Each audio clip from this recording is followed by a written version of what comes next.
So first, nabubungan sa atin guys is yung pool. Meron tayong maliit na pool dito. So yung height nito is 1.4 meters, which is good. Hindi tayo malulunod dito guys. Alam niyo naman, struggle tayo sa pag-swimming. Yung ating kitchen. Very nice kasi very open lang yung kitchen. And as you can see, mayroong fridge, tapos mayroong microwave, tapos may mga gamit dito, mga cutleries. Ito, mayroon pang kettle of cutleries, tapos complimentary coffee, tea, ayan. And mini bar. Tapos, meron pa silang complimentary na mga or drink. And fruits, sure, meron pang fruits. Very nice yung table nila guys, at very thick yung wood niya. And then, dito na tayo sa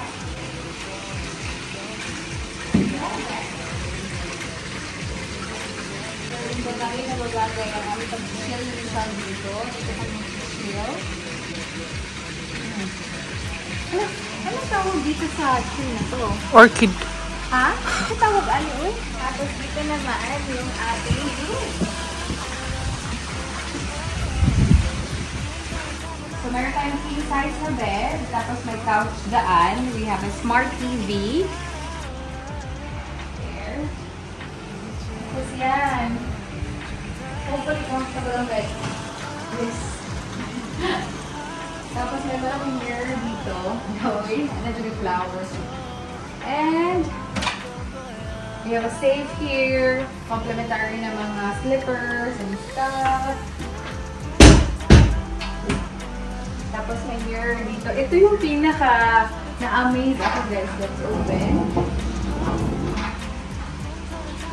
This is the bathroom guys. So you can see very open yung bathroom nila. Dito ka magto-toilet.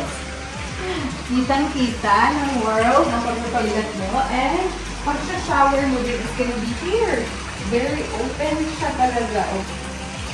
May view ka talaga sa sky.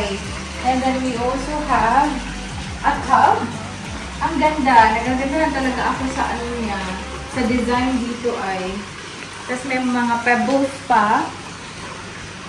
And then, dito ka na, diretso ka na sa pool. Tapos may jacuzzi pa. So, we can turn this on. Pwede natin i-turn on to. Jacuzzi na itong area na ganito. Tapos yung pool. Very relaxing. Tapos, hindi pa masyado mag-init today. Very windy. Nalinig mo yung water. Tapos yung hangin ng mga coconut. Ng mga coconut trees din kasi dito. It's not coconut. Ano yan? May nakabuka. Uy! Sa coconut, Michelle. Tapos, ang ganda talaga ng tingnan. I like it. Very aesthetically pleasing to the eyes. Especially dyan na area. Oh, dito na area din. We'll get ready with you tayo dito. Wala. Gusto ko talaga siya. Sabi ko kay Michelle, gusto ko ma-extend. Gusto ko mag-extend dito. Tapos, ito din yung labasan. And then, sa pool. Outside. The main pool. Ha?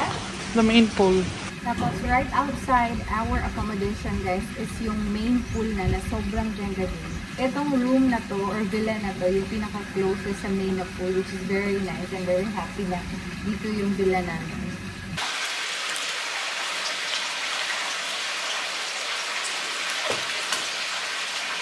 Alam niyo ba, sobrang stressful ng pinagdaanan namin kanina ni Michelle kasi nga, nag-travel tayo ng 6 hours and 45 minutes and napakita naman namin sa inyo na twice, or nasabi ko sa inyo na twice kami nakabangga ng isa is, yung first one is kangaroo and second is wallaby. So, medyo stressful talaga yun in the first place, yung pagbiyahe pa lang namin. Sa plane, my God, hindi ko talaga mapigilan. Like, parang makakount ko lang ng approximately 1 hour lang akong gising sa plane. Most of the time, tulog talaga ako kasi sobra talaga nakapagod. And then, pag-land pa namin, guys, tapos going through immigration and stuff, sobrang nakakaloka. Ang daming, ang taas ng pila, tapos may mga declaration pa, travel declaration and stuff, na sabi ko, sana, ginawa lang namin to online. Pero, like sa visa, kukuha pa kasi kami ng visa on arrival. Sabi ko, it would be so much easier if pwede siyang kunin online rather than lining up. Kasi sobrang dami talaga ng tao doon. Dami talagang naka-line. Tapos nagme-mess up pa yung nila, system nila. So, mas naka-delay talaga siya. And yeah, the internet as well, medyo mahirap i-connect yung internet connection dun sa airport. So, like going through electronic declarations, medyo natagalan din talaga kami. To the point na yung nagsundo sa amin, nag-wait siya ng mga 2 hours sa amin. So, sabi namin, kawawa naman. So, binigyan na lang namin siya ng some mula sa money. Kasi naawa kami sa kanya na sobrang tagal niya nag-antay sa amin. But yeah, now we're here. I'm so happy na parang nakaka-relax yung ating accommodation and I'm just very ready to chill. Yeah. Day, 2026 na, Day. What? Hindi siya malak. Ang klase mga pato kayo. Dinner time tayo, guys. So, punta tayo sa anong tawag sa restaurant na yun, Michelle? We'll find out soon because I can't remember. I can't remember din. Nag-aantay kami ng aming dinner. Beer at saka mango juice.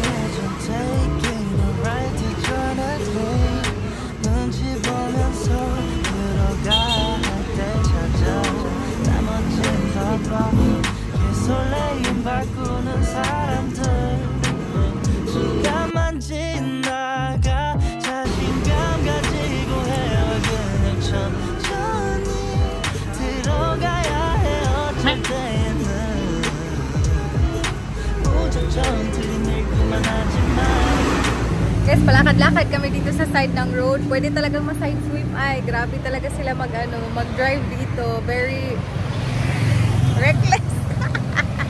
Especially yung mga motor.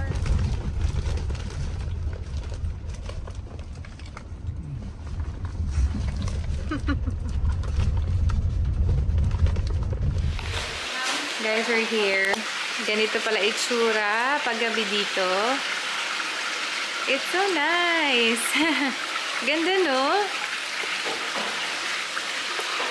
Na-melt yung natin, ice cream, no? Nakatulong na naman ako sa biyahe. Anyway, supposedly, nagpabuksan na kami ng massage. Tapos, yung massage kasi, yung gusto sana namin mga 9 PM tonight. Kasi nga, busog pa tayo. So, at least man lang may time na mag-digest naman yung mga pagkain natin. But then, they're fully booked. Yung last nila na available time is 6:30. Sobrang early naman yun para sa amin. Kasi sobrang busog pa. So, bukas nilang tayo magpapamassage. Sobrang excited sana ako magpamassage. Kasi ang sakit-sakit ng leeg ko. For the past few weeks na, sakit-sakit talaga ng leeg ko. Kasi yung una namin sa accommodation kasi plastic. Hindi ko masyadong ma-explain sa inyo. Basta plastic yung cover niya. So, gagawin natin. Magsiswimming na lang tayo dito. Yan. Ito pala itsura dito pag gabi na.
Kakatapos na kakatapos ko na maligo and now I am editing and then Si Michelle gusto niya mag-bike-bike kami sa labas. So, pero, yung problema ko sa mga bike nila dito guys, ang tatangkad. Ayoko kasi mag-bike na hindi ko abot kasi nagpapanik ako. So, sabi ko kay Michelle, hindi ako magbabike unless merong maliit na bike. Pero kanina, nag-try ako. Tapos, sabi ko, ito yung pinakamaliit na. Tapos, yun, hindi ka na akong natumba. And now, sabi niya, angkas na lang daw ako sa kanya. Explore namin ditong, itong mga villas na ito. So, yes. We are going, I think. Pero parang natutulog na si Inday. Tulog na ka, Day? Ito yung mga complimentary bikes na ginagamit namin pang go around dito sa lugar na to.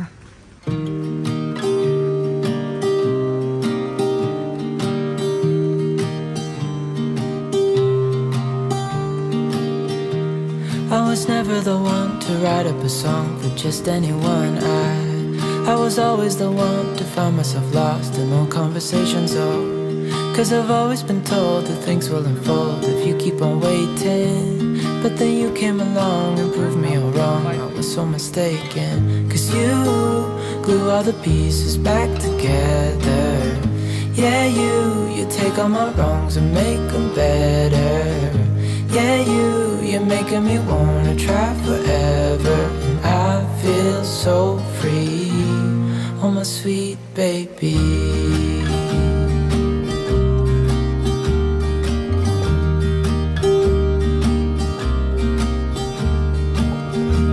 I was never the one to give up the ghost. No, I was so stuck. I kept on playing my part, wanting to give up cause nothing was changing. Tapos na kami mag-bike-bike guys. Punta kami sa labas para bumili ng something. Something na makakain. Guys, nag-grab kami. We have some skewers. At ayan. Tapos ito puso.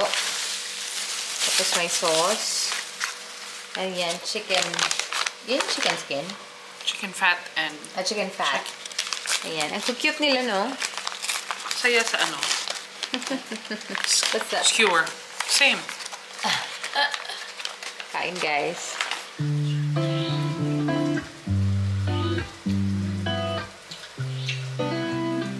Chicken satay. Ang cute.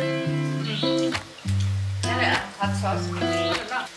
Lami lang ng puso.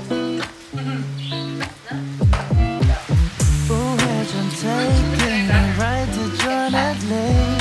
눈치 보면서 들어갈 때 찾아 나머진 바빠 개설레임 바꾸는 사람들 시간만 지나가 자신감 가지고 해와 그냥 천천히 들어가야 해 어쩔 때는 무작정 들이밀기만 하지만 그런 거랑 차이가 있어 baby 동산을 타고 난 날아올라 동산을 타고 난 날아올라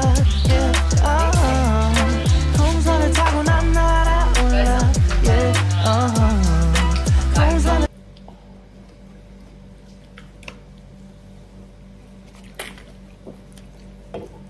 Lahat ng to, including the delivery, $7 AUD. So, no wonder kung bakit pumupunta yung mga tao dito. Kasi it's not that expensive. Hindi talaga siya expensive. No? Mas mahal pa siguro sa Pilipinas. Ala, ayaw mo ng gimmicks? Yeah. No, Kanina yung kinain namin na seafood. Total of $32 yung lahat-lahat, diba? Including the beer and the shake. Ang dami na nun. Tapos, transportation. $4 yung kanina, Uber. Grab. Ay, Grab pala. Wala silang Uber dito. Grab lang. See.